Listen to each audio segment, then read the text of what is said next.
नमस्कार, स्वागत आहे तुमचं मोहक रेसिपीज आपल्या मराठी यूट्यूब चॅनेलमध्ये। आज आपण जगातील सर्वात सोप्या पद्धतीने ओल्या नारळाची वडी करणार आहोत। त्याआधी वडी कशी झाली आहे याची प्रतिक्रिया याच्याकडून ऐकूया। कशी लागते?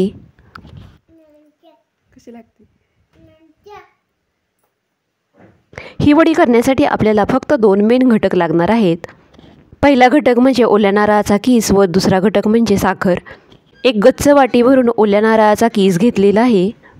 हा कीस थोडासा दाबूनच भरलेला आहे। कीस किसण्यासाठी आले किसायच्या किसणीचा वापर केलेला आहे। 1 वाटी नारळाच्या किसासाठी इथे अर्धी वाटी साखर घेतलेली आहे। तर अशा प्रकारची एकदम बारीक दाताची जी आले किसायची किसणी असते त्याने हा कीस किसलेला आहे। दुसरी जी किसणी असते ती एकदम बारीक दाताची असते, त्यानेच नारळ किसायचा आहे व कीस करायचा आहे।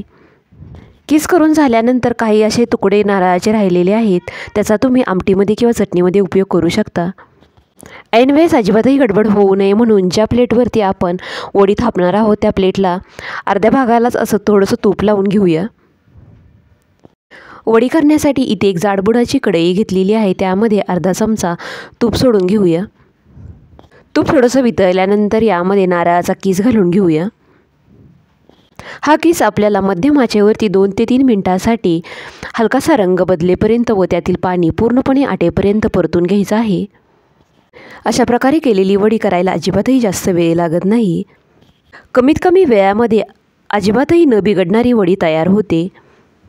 2 ते 3 मिनिटांनंतर इथे किसाचा हलकासा कलर बदललेला आहे व त्यातील पाणी पूर्णपणे आटल्यानंतर यामध्ये लगेचच अर्धी वाटी साखर घालून घेऊया। 1 वाटी किसासाठी अर्धी वाटी प्रमाण हे एकदम परफेक्ट आहे। फक्त कीस हा एकदम दाबून वाटीमध्ये भरून घ्यायचा आहे। हलक्या हाताने जर कीस भरलेला असेल तर त्यापेक्षा तुम्ही कमी साखर वापरू शकता। आपल्याला ही सर्व प्रोसेस मध्यम आचेवरती करून घ्यायची आहे। आता इथे साखर हळूहळू वितळू लागलेली आहे। साखर वितळून हे मिश्रण किंचितसं पातळ झाल्यानंतर परत ते थोडंसं घट्टसर होऊ लागल्यानंतर लगेचच गॅस बंद करून घ्यायचा आहे। त्यापुढे जर पाक गेला तर वडी कडक होऊ शकते। इथे हे मिश्रण बरंचसं तयार झालेलं आहे, परंतु 1 मिनिट परत चांगलं परतून घेऊया। तर 1 मिनिटानंतर परत हे मिश्रण परतल्यानंतर चांगलं कोरडं झालेलं आहे। चांगलं कोरडं म्हणजे खूप जास्त कोरडंही करायचं नाही, किंचितसं ओलसरच हे मिश्रण ठेवायचं आहे।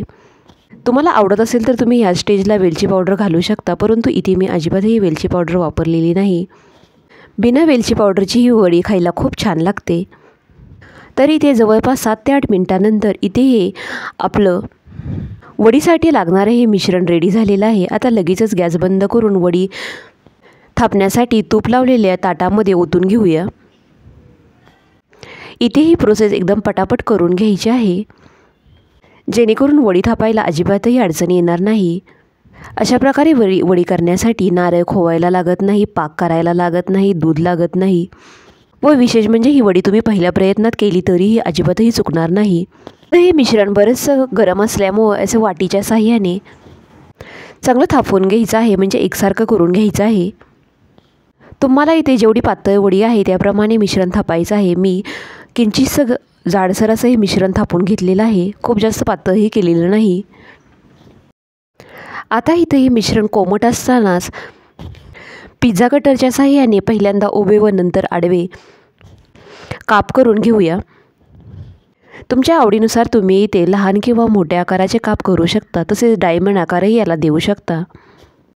तुम्ही जर हे काप सुरीने करणार असाल तर मिश्रण कोमट असताना काप न करता हलक्या हाताने फक्त मार्क्स करून घ्यायचे आहेत।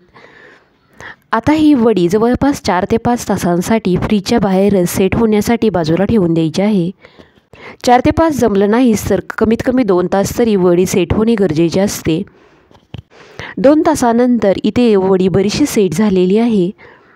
आता एका उलटण्याच्या साहाय्याने ही वडी हलक्या हाताने मोकळी करून घेऊया। वडी खाण्यासाठी मुले 4 ते 5 तास वाट बघतच नाही, त्यामुळे मी ते 2 तासामध्येच वडी मोकळी करून घेतलेली आहे। तुम्ही इथं पाहू शकता मस्त अशी आपली वडी तयार झालेली आहे।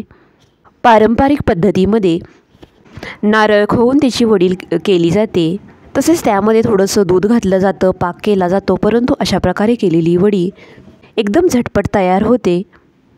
यातील एक वडी मी तुम्हाला इथे तोडून दाखवते, तर तुम्ही इथे पाहू शकता एकदम मस्त अशी आपली वडी तयार झालेली आहे।